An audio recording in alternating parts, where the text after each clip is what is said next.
प्रत्येक वर्ष साल के 15 दिनों के लिए श्राद्ध पक्ष का एक समय आता है।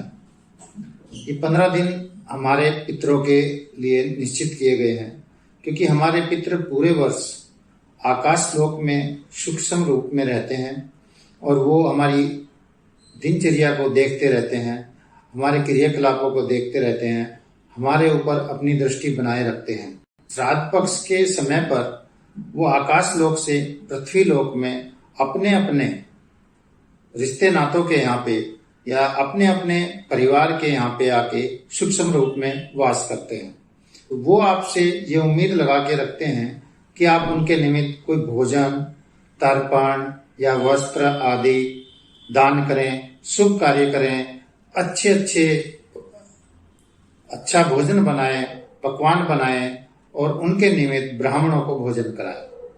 वो आपके ही जीवन का एक हिस्सा है, आपके ही परिवार का एक हिस्सा है और आप माने या ना माने, जो डीएनए चला आ रहा है, जो खून है, जो हमारी बॉडी में जो ब्लड का प्रवाह है, वो उन्हीं पूर्वजों का है जो हमारे से बिछड़ गए हैं। ये पीढ़ी दर पीढ़ी चला आ रहा है और इसको जो आज हमारे शरीर में खून दौड़ रहा है, उसको हम भी अगली पीढ़ी में ट्रांसफर करके जाएंगे। हमें भी जाना ही है, हमें यहाँ कोई परमानेंट रहना नहीं है। हम तो अपना रोल अदा करने आए हैं और इसके बाद निकल जाना है। जब हमारा समय पूर्ण हो जाएगा तो हमें भी निकलना है और हमें उसी आकाश लोक में निवास करना है।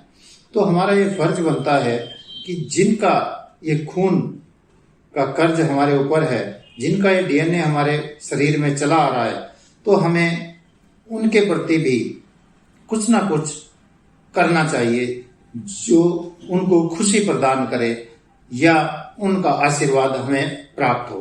तो इन 15 दिनों के अंदर कुछ कार्य वर्जित किए गए हैं, जैसे कोई घर का निर्माण करना, मुंडन आदि कराना, गृह प्रवेश करना या कोई भी ऐसा शुभ कार्य जो आप शुभ दिनों में करते हैं, तो ऐसा नहीं करना चाहिए। आपको इन 15 दिनों के अंदर कुछ इस तरह के कर्म करने चाहिए जिससे कि हमारे पितरों को खुशी मिले और उनका आशीर्वाद हमें प्राप्त हो। आपको जिस दिन आपके पितरों की तिथि पड़ती है, उस दिन आप पितरों के लिए श्राद्ध करें, उनके लिए भोजन बनाएं, तर्पण करें। तर्पण दूध में तिल डालकर किसी पीतल के पात्र में, किसी लोहे के पात्र में तर्पण नहीं करना चाहिए। पीतल के पात्र में दूध, पानी और काला तिल डाल करके अपने पितरों के नाम से तिलांजलि देनी चाहिए और कम से कम एक पितर के नाम से 3 तिलांजलि देनी चाहिए। यह जल उनको प्राप्त होता है और उनका आशीर्वाद हमें प्राप्त होता है।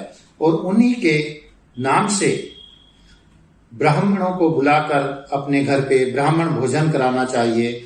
आधुनिक परिवेश में अगर यह संभव ना हो सके, कई बार ब्राह्मण शहरी कल्चर में नहीं मिल पाते हैं या उनके ऊपर इस दिन इतना कार्य होता है कि वो हर जगह जाना संभव नहीं हो पाता।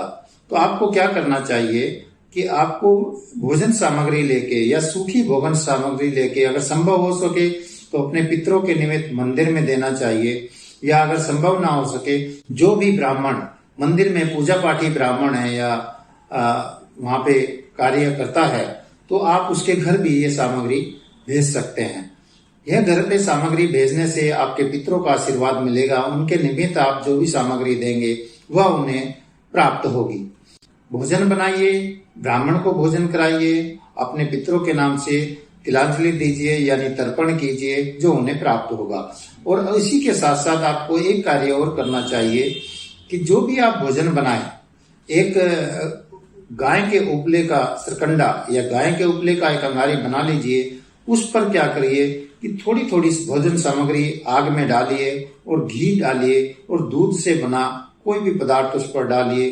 पास में ही थोड़ा सा जल आप छोड़ दीजिए और अपने पितरों से मन ही मन प्रार्थना कीजिए कि हमने जो ये आग में भोजन सामग्री डाली है, आप इसको प्राप्त कीजिए और इसमें अगर कोई त्रुटि रह गई हो तो उसके लिए हमें क्षमा कीजिए और ये भोजन प्राप्त करके हमें आशीर्वाद दीजिए।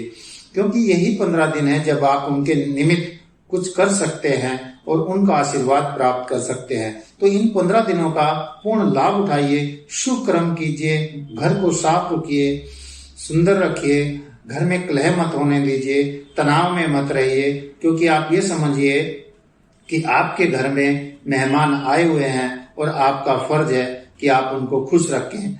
जब आप उनको खुश रखेंगे तो उनका आशीर्वाद आपको प्राप्त होगा, जो आपके लिए अत्यंत ही महत्वपूर्ण है। इसके साथ साथ मैं आपको एक चेतावनी के रूप में बात बताना चाहता हूं कि आप जहां आप शुभ कर्म करें, अच्छे कर्म करें, घर को साफ रखें, पितरों के नाम का भोजन आदि कराएं, उनके नाम का तर्पण करें, या हो सके तो गंगा स्नान करें। यदि आप इन 15 दिनों के अंदर पति पत्नी संबंध बनाते हैं तो यह आपके लिए दुर्भाग्यपूर्ण होगा, और अगर आप ऐसा करते हैं तो इसके कारण जो दुष्प्रभाव, जो आपका दुर्भाग्य होगा और जो आपके जीवन में परेशानियां आएंगी, उससे आपको कोई नहीं बचा सकता, क्योंकि ऐसा करने से हमारे पितर नाराज होते हैं और वो आपको जाते समय श्राप देकर जाते हैं। और जब वो श्राप देते हैं, दुखी मन से श्राप देते हैं, तो आपके जीवन का कोई भी कार्य नहीं बनता, ना आपका व्यापार बढ़ता है, ना आपकी संपत्ति बढ़ती है, ना आपके जीवन में सुकून आता है, ना आपके बच्चे कामयाब होते हैं, ना आपको कर्जे से मुक्ति मिलती है।